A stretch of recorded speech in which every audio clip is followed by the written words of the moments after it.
السلام عليكم ورحمة الله وبركاته.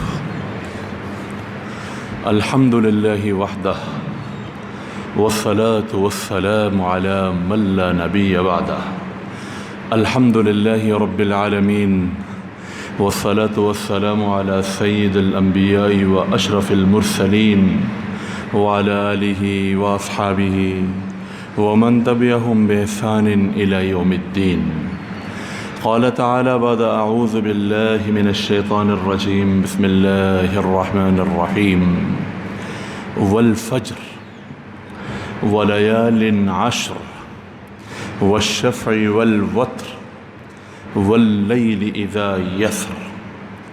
وقال النبي صلى الله عليه وسلم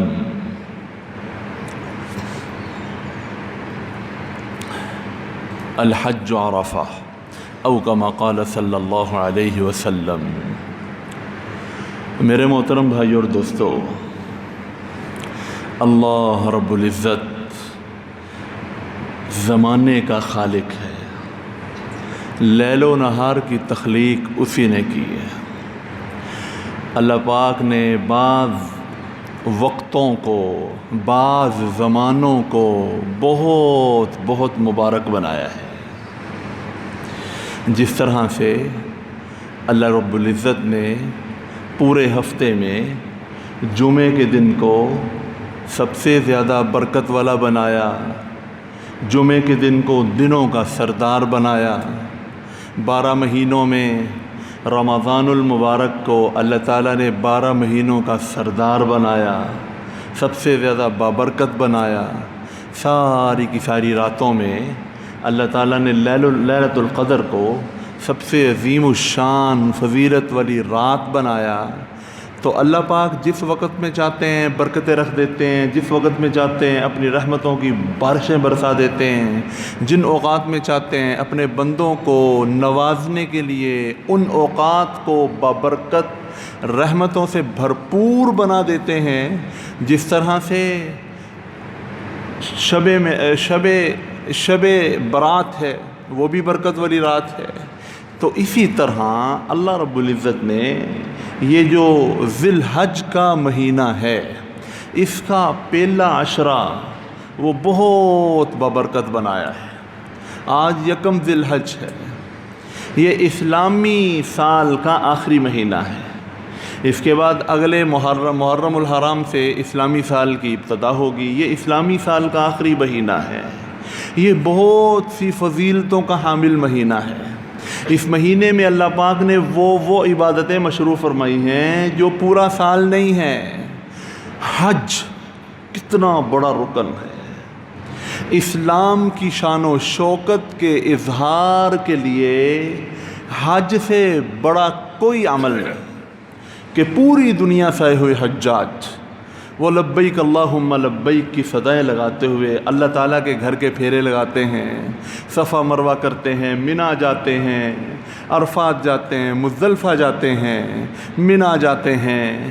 یہ سب حجاج جو ایک ہی عمل میں لگے ہوئے ہوتے ہیں، پوری دنیا کو یہ پیغام جاتا ہے کہ اگرچہ مسلمان پوری دنیا کے جس خطے میں بھی رہنے والے ہوں، کالے ہوں، گورے ہوں، کلمہ انہوں نے آمنہ کے لال صلی اللہ علیہ وسلم کا پڑھا ہے. مسلمان جہاں کا بھی ہو، اطاعت اس نے حضور صلی اللہ علیہ وسلم کی کرنی ہے. کرنا اس نے وہی ہے جو آقا صلی اللہ علیہ وسلم نے فرمایا. طریقہ اس نے حضور صلی اللہ علیہ وسلم کا فالو کرنا ہے. ان کے اپنے ہاں کے رواج جو بھی ہوں، کھانے جو ہوں، ان کا لباس جس قسم کا ہو، ان کی زبان جو بھی ہو، انہوں نے جو بھی اعمال اپنے ہاں دنیاوی اعمال میں وہ لگے ہوئے ہوں، ان کے جو رواج ہوں، لیکن جب وہ کوئی اسلام کے حکم کو فالو کریں گے، اسلام کے حکم کو کریں گے، اس میں حضور صلی اللہ علیہ وسلم کے طریقے کو دیکھ کے چلیں گے. تو اسلام کی شان و شوکت کا سب سے زیادہ اظہار جس عمل سے ہوتا ہے وہ حج ہے. وہ حج بھی اسی مہینے میں ہے. اور پھر اللہ رب العزت کا خاص قرب حاصل کرنے کے لیے سنت ابراہیمی علیہ السلام کی ادائیگی، قربانی، وہ بھی اسی عظیم الشان مہینے کے اندر ہوتی ہے۔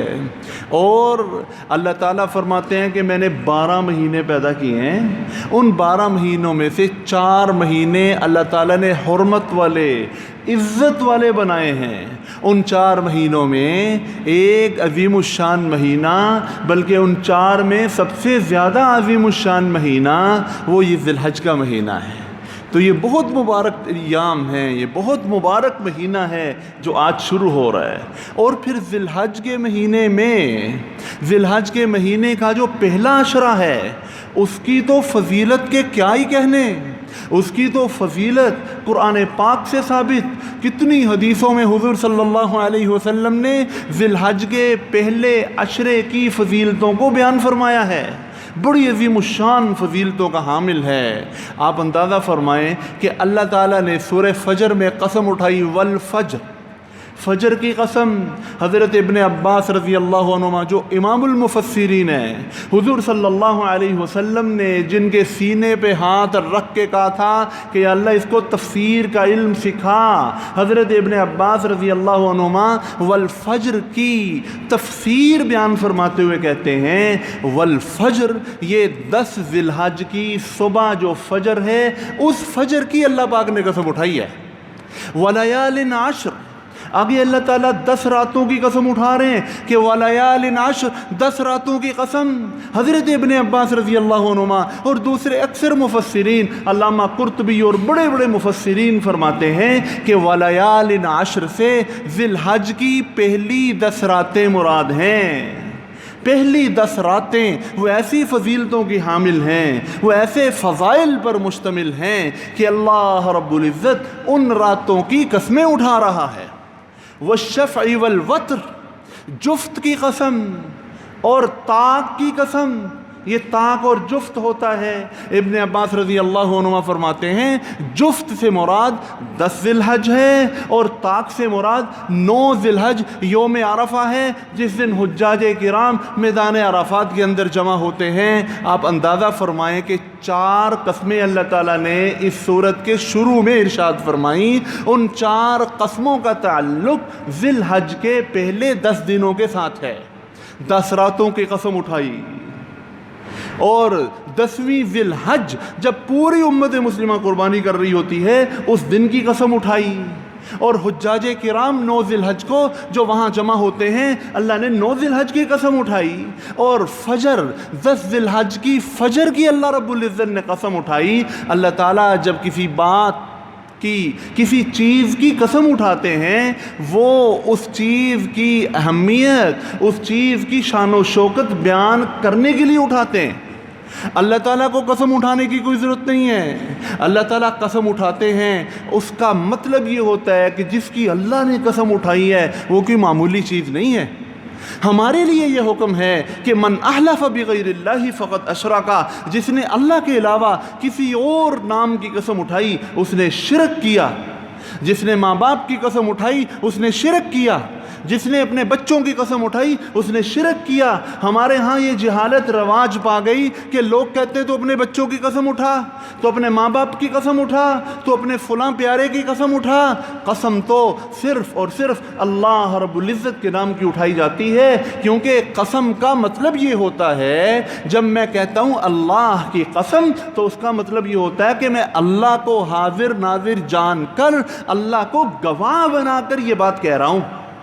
تو حاضر ناظر اور ہمارے ہر قول و فعل کا گواہ وہ تو صرف اور صرف اللہ ہے۔ اگر اللہ کے علاوہ کسی اور کے نام کی قسم اٹھائی تو گویا اللہ تعالیٰ کی ذات و صفات میں اس نے کسی دوسرے کو شریک ٹھہرا دیا۔ اسی لیے حضور صلی اللہ علیہ وسلم نے فرمایا من احلف بغیر اللہ فقد اشرک، جس نے اللہ کے علاوہ کسی اور کی قسم اٹھا لی اس نے شرک کیا۔ اللہ تعالیٰ کی ذات کی قسم اٹھا سکتے ہیں، اللہ پاک کی صفات بات کی قسم اٹھا سکتے ہیں کہ اللہ تعالیٰ کی ربوبیت کی قسم، اللہ تعالیٰ کی شان کی قسم، اللہ تعالیٰ کی عزت کی قسم، ایسی قسمیں جو اللہ تعالیٰ کی ذات کے ساتھ، اللہ کی صفات کے ساتھ جڑی ہوئی ہیں، وہ تو اٹھائی جا سکتی ہیں، اس کے علاوہ اللہ کے علاوہ کسی اور کی قسم نہیں اٹھائی جا سکتی، حتیٰ کہ جناب نبی کریم صلی اللہ علیہ وسلم کے مبارک نام کی بھی قسم نہیں اٹھائی جا سکتی۔ جو اٹھائے گا، حضور صلی اللہ علیہ وسلم نے فرمایا فقط اشرکا، اس نے شرک کیا۔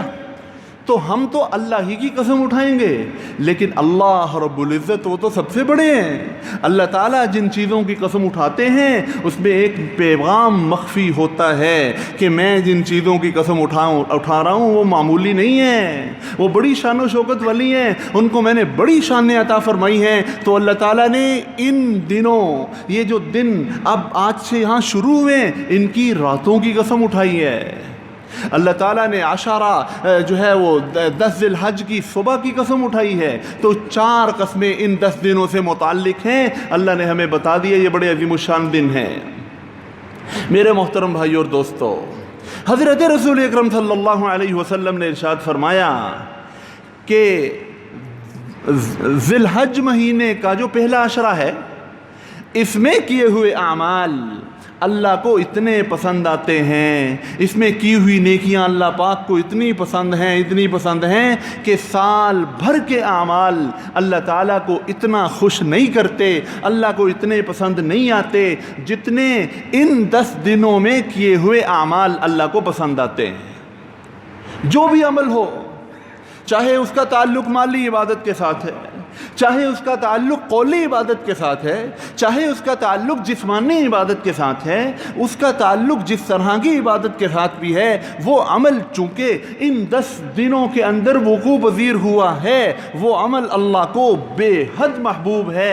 حضور صلی اللہ علیہ وسلم نے ایک سے زیادہ حدیثوں میں اس بات کی طرف اشارہ فرمایا کہ 10 دن ذی الحج کے پہلے 10 دن ان میں کیے ہوئے اعمال سال بھر میں کیے ہوئے اعمال سے زیادہ اللہ رب العزت کو محبوب ہوتے ہیں۔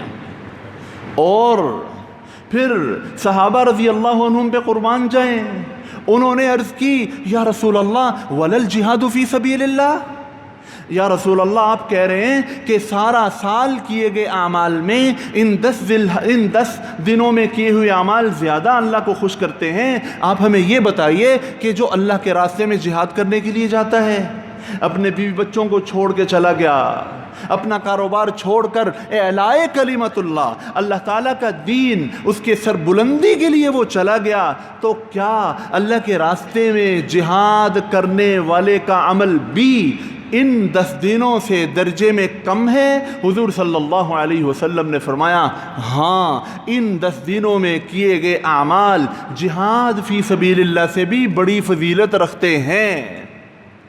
اور پھر فرمایا کہ ہاں البتہ اگر کوئی شخص وہ اپنا مال، اپنی جان اللہ کے راستے میں لے کے نکلا اور جہاد کیا اور اس نے سب کچھ لٹا دیا، اس کا سارا مال لگ گیا، اس کی جان لگ گئی، اس کا عمل اللہ کے ہاں ان 10 دنوں سے بڑھ کے ہو سکتا ہے، اور کسی کا عمل ان 10 دنوں سے بڑھ کے پورے سال نہیں ہو سکتا۔ تو اندازہ فرمائیں کہ جہاد کتنا بڑا حکم ہے، اور جہاد پہ نکلنا کوئی آسان نہیں ہے۔ بندے کو یوں لگ رہا ہوتا ہے کہ لو جی میں اپنے بھی بچوں کو الوداع کر کے جا رہا ہوں، اپنے بچے میرے ہو سکتا ہے میں شہید ہو جاؤں، بچے یتیم ہو جائیں، بیوی بیوہ ہو جائے، اور میرا سارے کا سارا جائیداد، کاروبار سب کچھ ادھر ہی رہ جائے اور میں وہاں شہید ہو جاؤں۔ کتنے بڑے جذبات، کتنا بڑا حوصلہ چاہیے اس کے لیے، کتنا عظیم الشان عمل ہے۔ لیکن ان 10 دنوں میں کیے گئے اعمال، جناب رسول اللہ صلی اللہ علیہ وسلم خبر دے رہے ہیں کہ اللہ پاک کو جہاد کے عمل سے بھی زیادہ محبوب ہیں۔ آپ اندازہ فرمائیں۔ ایک اور حدیث میں ارشاد فرمایا، سیدنا ابو ہریرہ رضی اللہ عنہ سے روایت ہے، حضور صلی اللہ علیہ وسلم نے ارشاد فرمایا کہ سال بھر کے اعمال میں اللہ پاک کو ان 10 دنوں میں کیے گئے اعمال سب سے زیادہ محبوب ہیں۔ پھر آگے فرمایا کہ ان 10 دنوں 10 ذی الحج کا تو روزہ نہیں رکھ سکتے، یوم عرفہ تک 9 دن کے روزے اللہ رب العزت کو اتنے محبوب ہیں کہ ایک دن کا روزہ رکھنے پر اللہ رب العزت 1 سال کے روزے رکھنے کا ثواب عطا فرماتا ہے۔ یکم ذی الحج سے لے کے 9 ذی الحج تک اگر کوئی شخص 1 دن 2 دن 3 دن یا 9 دن جس کو روزے کی توفیق ہو گئی، حضور صلی اللہ علیہ وسلم فرماتے ایک روزے کا ثواب پورے سال کے روزے رکھنے کے برابر اللہ عطا فرماتا ہے۔ اور ایک رات کے اندر قیام کرنا، اللہ تعالیٰ کے لیے نماز پڑھنا، کسی عبادت میں لگنا، اللہ تعالیٰ لیلۃ القدر میں قیام کرنے کا ثواب عطا فرماتا ہے۔ کتنی عظیم الشان فضیلت ہے۔ پورے سال روزہ رکھنا اور کوئی ناغہ نہ کرنا کوئی آسان کام ہے؟ لیکن آج یہ جو دن شروع ہو چکے ہیں، آج یکم ذی الحج ہے، 9 ذی الحج تک کوئی اگر 1 روزہ بھی رکھ لے، 2 روزے رکھ لے، اس کو 1 روزہ رکھنے پر اللہ رب العزت پورے سال کے روزے رکھنے کا ثواب عطا فرمائیں گے۔ اور اگر کوئی شخص ان 9 دنوں کے اندر 1 سے لے کے 8 تک روزہ نہ رکھ پائے، اس کو چاہیے کہ 9 ذی الحج کا روزہ ضرور رکھ لے، کیونکہ حضور صلی اللہ علیہ وسلم نے ترمذی شریف کی روایت ہے، اس میں ارشاد فرماتے ہیں کہ مجھے اللہ تعالیٰ سے قوی امید ہے۔ پیغمبر کی امید وہ یقین کی طرح ہی ہوتی ہے، وہ ہماری امیدوں جیسی نہیں ہوتی۔ فرمایا کہ مجھے اللہ پاک سے قوی امید ہے، جو شخص 9 ذی الحج کا روزہ رکھے گا اس کو اللہ تعالیٰ اس کے ایک پچھلے سال کے اور ایک اگلے سال کے گناہوں کو معاف فرما دے گا۔ یعنی وہ گناہ جو ابھی اس نے کیے ہی نہیں، وہ گناہ جو اگلے سال اس نے کرنے ہیں، وہ روزہ اس میں ایسی تاثیر ہے، اس میں ایسی طاقت ہے کہ پچھلے گناہ تو اللہ اپنی رحمت سے اس کے معاف فرما ہی دے گا، لیکن اس روزے پر اللہ ایسا خوش ہوگا کہ اللہ پاک اس کے 1 سال اگلے بھی گناہ معاف فرما دے گا۔ سبحان اللہ، کتنی بڑی فضیلت ہے۔ تو گویا 9 ذی الحج میں ہمیں اگر ہم دونوں حدیثوں کو دیکھا جائے، 9 ذی الحج کے روزے کی آپ کو 2 فضیلتیں حاصل ہوں گی۔ ایک حدیث میں تو فرمایا کہ یکم سے لے کے 9 تک اگر روزہ کوئی رکھتا ہے اس کو 1 سال کے روزے کا اللہ پاک ثواب عطا فرمائیں گے۔ 9 ذی الحج کے روزے کو بھی وہ فضیلت حاصل ہے۔ اگر کوئی 9 ذی الحج کے روزے کو اہتمام کے ساتھ رکھے گا تو اللہ اس کو 2 فضیلتیں عطا فرمائیں گے۔ ایک فضیلت یہ کہ اللہ اس کو 1 سال کے روزوں کا ثواب عطا فرمائیں گے، اور یہ فضیلت تو ذی الحج کے 9 دنوں کے لیے ہے، پہلے 9 دنوں کے لیے۔ اس کو اللہ تعالیٰ 1 سال کے روزوں کا ثواب عطا فرمائے گا، اور دوسری فضیلت اس کو یہ عطا فرمائے گا کہ 1 سال گزشتہ اور 1 سال آئندہ کے اللہ پاک اس کے گناہوں کو معاف فرما دے گا۔ تو یہ بڑی عظیم الشان گھڑیاں چل رہی ہیں۔ رمضان کے بعد سب سے افضل ترین ایام، سب سے افضل ترین گھڑیاں یہ ہیں جو چل رہی ہیں۔ رمضان کی راتوں کے بعد سب سے عظیم الشان راتیں یہ ہیں جو آج کل کے دنوں کی راتیں ہیں۔ ان میں جتنا ہو سکے اللہ تعالیٰ کی رضا کے اعمال میں لگنا چاہیے، تکبیر و تحلیل پڑھنی چاہیے۔ اللہ اکبر لا الہ الا اللہ، اللہ اکبر وللہ الحمد۔ ان ایام کا ترانہ یہ ہے، ان ایام میں اس کو اہتمام کے ساتھ کرنا چاہیے۔ ہاں، اٹھتے بیٹھتے تکبیر و تحلیل، تکبیر کہتے ہیں اللہ اکبر کو، تحلیل کہتے ہیں لا الہ الا اللہ کہنے کو۔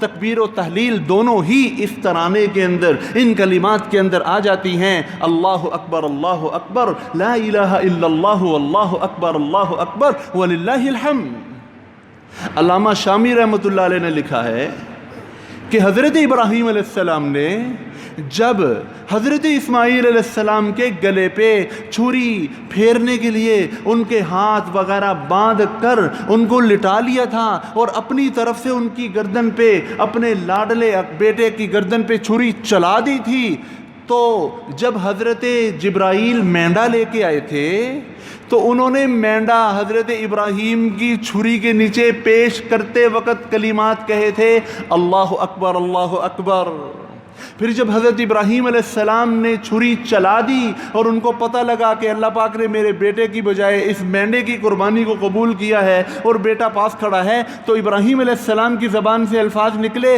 لا الہ الا اللہ واللہ اکبر، اور جب حضرت اسماعیل علیہ السلام پاس کھڑے ہوئے مسکرا رہے تھے ان کی زبان سے نکلا اللہ اکبر وللہ الحمد۔ تو یہ جو ہم کلمات ان دنوں کے اندر پڑھتے ہیں اور یہ جو تکبیرات تشریق ہیں، یہ حضرت جبرائیل، حضرت ابراہیم، حضرت اسماعیل علیہم الصلوات والتسلیمات تینوں کی زبانوں سے نکلے ہوئے مبارک کلمات ہیں۔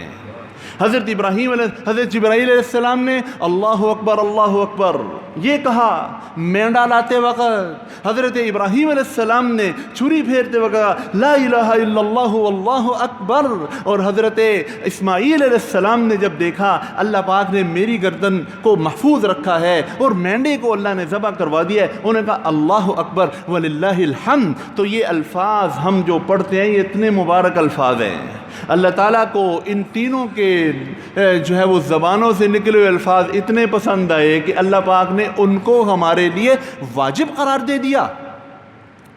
اب یہ جو کلمات ہیں اس کو 9 ذی الحج تک تو ویسے ہی پڑھنا ہے، اٹھتے بیٹھتے پڑھتے رہنا چاہیے۔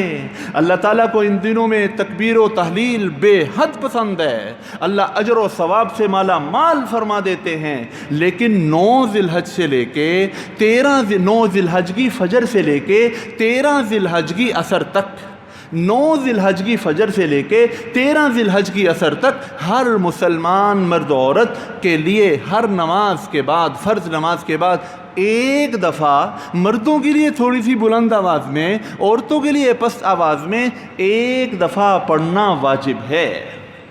فرض نماز کا سلام پھیرتے ہی 9 ذی الحج سے 13 کی عصر تک ہر ایک پر پڑھنا فرض ہے، واجب ہے، نہیں پڑھے گا تو گنہگار ہوگا۔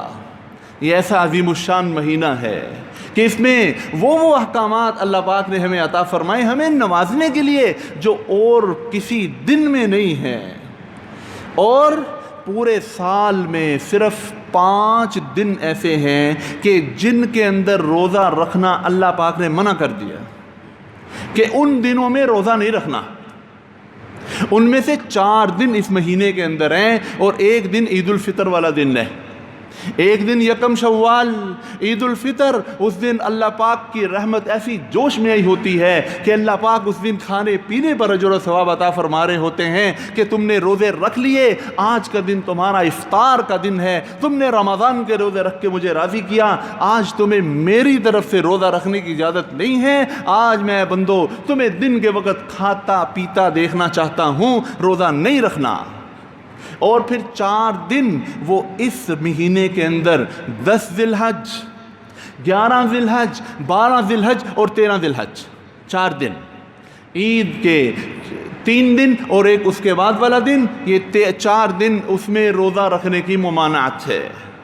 ان دنوں کے علاوہ پورا سال آپ روزے رکھ سکتے ہیں، رمضان کے فرض اور باقی نفلی روزے آپ رکھیں گے، لیکن ان میں روزہ رکھنے کی اجازت نہیں ہے۔ یہ بھی شرف اس مہینے کو حاصل ہوا ہے۔ تو یہ مہینہ یہ قربانی کا مہینہ ہے، یہ مہینہ ہمیں بڑا عظیم الشان پیغام دیتا ہے۔ اس مہینے میں حضرت ابراہیم علیہ السلام نے پوری دنیا کے مسلمانوں کے لیے، قیامت تک کے لوگوں کے لیے اور امت احمد صلی اللہ علیہ وسلم کے لیے خاص طور پر بڑے سبق چھوڑے ہیں، ان کو بڑی نصیحتیں کی ہیں، اپنے عمل سے ان کو نصیحتیں کر کے بتائی ہیں۔ اور اس مہینے میں کرنے والے اعمال میں ایک عمل، بلکہ نہ کرنے والے اعمال میں ایک عمل وہ جو کہ مستحب ہے، اور قربانی جس نے کرنی ہے اس کے لیے ہے۔ حضور صلی اللہ علیہ وسلم نے فرمایا کہ جس نے قربانی کرنی ہو وہ یکم ذی الحج سے لے کے 10 ذی الحج تک اپنے ناخن نہ تراشے، اپنے بالوں کو نہ تراشے، بالوں کو نہ کٹوائے۔ یہ صرف و صرف اللہ کے گھر کے مہمان جو حجاج کرام ہیں ان پر حالت احرام کی جو پابندیاں ہیں، ان پابندیوں میں سے ایک چھوٹی سی پابندی اگر انسان اپنے اوپر لاگو کر لے تو اس کو بھی اللہ تعالیٰ ان رحمتوں سے نواز دیں گے جو رحمتیں اللہ پاک کی حاجیوں کے اوپر نازل ہوں گی۔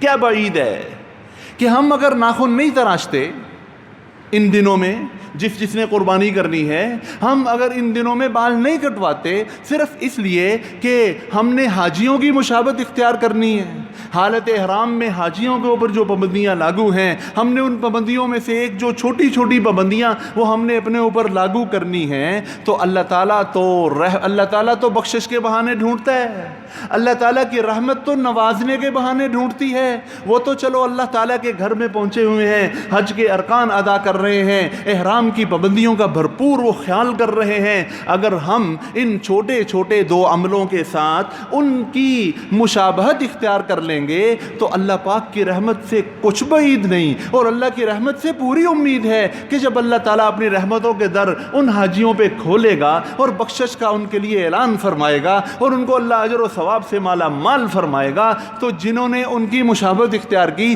تو اللہ ان کو محروم نہیں رکھے گا کہ اس کی رحمت تو پہلی بہانے ڈھونڈ رہی ہے۔ تو اس لیے یہ مستحب ہے، یہ کوئی ضروری نہیں ہے۔ اگر کوئی آدمی اپنے بال کٹوا دیتا ہے، ناخن تراش لیتا ہے، اس کو کوئی گناہ نہیں۔ البتہ اگر وہ نہیں کاٹتا اپنے بال اور نہیں تراشتا اپنے ناخن تو اس کو ثواب ضرور ہوگا، اور وہ ثواب حاجیوں کی مشابہت کی وجہ سے ہوگا۔ حضور صلی اللہ علیہ وسلم کو یہ پسند تھا کہ دوسرے لوگ بھی، آپ صلی اللہ علیہ وسلم نے یہ حکم دیا کہ دوسرے لوگ بھی وہ ان دنوں میں اپنے ناخنوں اپنے بالوں کو نہ تراشیں جنہوں نے قربانی کرنی ہے۔ تو یہ بڑا عظیم الشان ایک عمل ہے، اس کے اندر چھپی ہوئی حکمت یہ ہے کہ اللہ تعالیٰ جب ان کو نوازے گا تو عین ممکن ہے کہ اللہ تعالیٰ ان کی مشابہت اختیار کرنے والوں کو بھی اپنی رحمت سے نواز دے۔ ہاں، اور ایک عظیم الشان عمل قربانی، بہت عظیم الشان عمل ہے، بہت بڑا پیغام چھپا ہوا ہے اس کے اندر۔ حضرت ابراہیم علیہ السلام نے کر کے دکھایا، اپنے بیٹے کو اللہ تعالیٰ کے لیے قربان کر کے دکھایا۔ یہ جو قربانی ہے اس پر تو مستقل انشاءاللہ اگلے جمعے میں کوشش کروں گا بات کرنے کی، البتہ قربانی کا نصاب سماعت فرما لے۔ قربانی کس کس پہ واجب ہے؟ بہت سے لوگ یہ سمجھتے ہیں، مجھ سے بھی بعضوں نے سوال کیا اور کل بھی ایک دو بندوں نے پوچھا کہ جی جس شخص نے ایک گھر والے ہیں، ایک پوری فیملی ہے، اس گھر میں جو گھر کا سربراہ ہے اگر وہ قربانی کر دے تو کیا سب کی طرف سے ادا ہو جاتی ہے؟ میں نے کہا بھائی ہر ایک صاحب نصاب پر قربانی واجب ہے، چاہے وہ باپ ہے، بیٹا ہے، بیٹی ہے، شوہر ہے، بیوی ہے، جو بھی ہیں، ہر ایک پر قربانی واجب ہے۔ قربانی کس پر واجب ہے؟ ہر مسلمان جو بالغ ہو، بچوں پر نہیں، بچے کی جائیداد میں جتنے بھی، لیکن بچہ چونکہ احکام شریعت کا مکلف نہیں ہے، وہ بچہ ہے۔ ہر عاقل بالغ جس کے پاس 52.5 تولہ چاندی کی مالیت کا سامان ہو، 52.5 تولہ چاندی آج کل تقریباً 86,000-87,000 ہزار روپے کی بنتی ہے۔ 52.5 تولہ چاندی کے بقدر اس کے پاس پیسے پڑے ہوئے ہیں، یا اس کے پاس مال تجارت پڑا ہوا ہے، یا اس کے پاس چاندی 52.5 تولہ جو ہے وہ پڑی ہوئی ہے، یا اس کے پاس یہ الگ الگ چیزیں نہیں، تھوڑے سے پیسے، تھوڑا سا مال تجارت، تھوڑی سی چاندی، تھوڑا سا سونا اور تھوڑا سا گھر کا وہ سامان جو سارا سال استعمال نہیں ہوتا، جس کو ضرورت سے زائد سامان کہا جاتا ہے۔ اگر ان تمام چیزوں کو ملا کر بھی اس کی مالیت میں، اس کے سرمائے میں 86,000-87,000 ہزار روپیہ بن جاتا ہے تو اس شخص پہ قربانی واجب ہے، اس شخص پہ قربانی واجب۔ اور زکوٰۃ کے اندر تو مال پر سال گزرنا ضروری ہے، لیکن قربانی پر، قربانی کے نصاب میں سال گزرنا ضروری نہیں۔ عید کے دنوں میں اگر آپ کے پاس اتنے پیسے ہیں، وہ چاہے جس شکل میں پیسے کی شکل میں ہیں، چاندی کی شکل میں ہیں، مال تجارت کی شکل میں ہے، یا پھر نقدی کی شکل میں ہے، یا پھر وہ گھر کا وہ سامان جو ضرورت سے زائد ہے اس کی شکل میں ہے، جس شخص کی ملکیت میں اتنا ہے 52.5 تولہ چاندی، تو اس 86,87 ہزار روپیہ اس پر قربانی واجب ہے کہ وہ قربانی ادا کرے، وہ قربانی ادا کرے۔ البتہ اگر ایک عورت ہے یا کوئی مرد ہے، اس کے پاس سونا ہے، سونے کے علاوہ اور اس کے پاس کچھ نہیں، ان چیزوں میں سے کچھ نہیں، اس کے پاس نقدی بالکل نہیں، مال تجارت بالکل نہیں، اس کے پاس چاندی بالکل نہیں، اور نہ ہی اس کے پاس کوئی ضرورت سے زائد سامان ہے، جس کے پاس صرف اور صرف سونا ہے، تو وہ دیکھا جائے گا کہ آیا 7.5 تولے سونا اس کے پاس ہے۔ اگر 7.5 تولے ہے تو پھر وہ قربانی کرے گا، کرے گی۔ اگر 7.5 تولے سے کم ہے اور اس کے سونے کے علاوہ اور اس کے پاس ان چیزوں میں سے کچھ نہیں، پھر اس پہ قربانی واجب نہیں۔ تو ہم میں سے ہر ایک اپنے آپ کو دیکھ لے کہ اس کے پاس آیا ان دنوں میں کتنے پیسے ہیں۔ اگر تو اس کے پاس 86,87 ہزار روپے کی مالیت کا سامان ہے، پیسوں کی شکل میں ہو، چاندی کی شکل میں ہو، مال تجارت کی شکل میں ہو، گھر کا ضروری وہ سامان ضرورت سے زائد سامان کی شکل میں ہو، تو اس پر قربانی واجب ہے، اس پر قربانی واجب ہے۔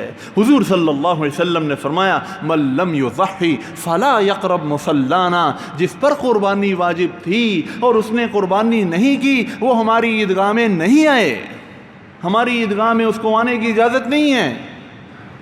تو بھائیو، جو اللہ تعالیٰ کے راستے میں خرچ کرتے ہیں، اللہ تعالیٰ ان کو ہمیشہ نوازتا ہے۔ آپ نے ایسے بہت سے لوگ دیکھے ہوں گے جو زکوٰۃ ادا نہیں کرتے، پھر بھی ان کے مال میں کوئی برکت نہیں، پھر بھی وہ روتے ہی رہتے ہیں، اور ایسے بے شمار لوگ آپ نے دیکھے ہوں گے۔ بلکہ آپ اس پہ غور فکر کیا کریں، جو زکوٰۃ ادا کرتے ہیں، جو قربانی ادا کرتے ہیں، اللہ ان کے مالوں میں برکتیں عطا فرماتا ہے، اللہ تعالیٰ ان کے کاروباروں میں برکتیں عطا فرماتا ہے۔ لہذا قربانی خوش دلی کے ساتھ، حضور صلی اللہ علیہ وسلم نے فرمایا فطیبوا بہا نفسا، خوش دلی کے ساتھ قربانی کرو، گھٹن کے ساتھ نہیں۔ کیوں ہو میرا 1 لاکھ لگ گیا، میرا 1.5 لاکھ لگ گیا، میں نے 50,000 کا، گھٹن نہیں ہونی چاہیے۔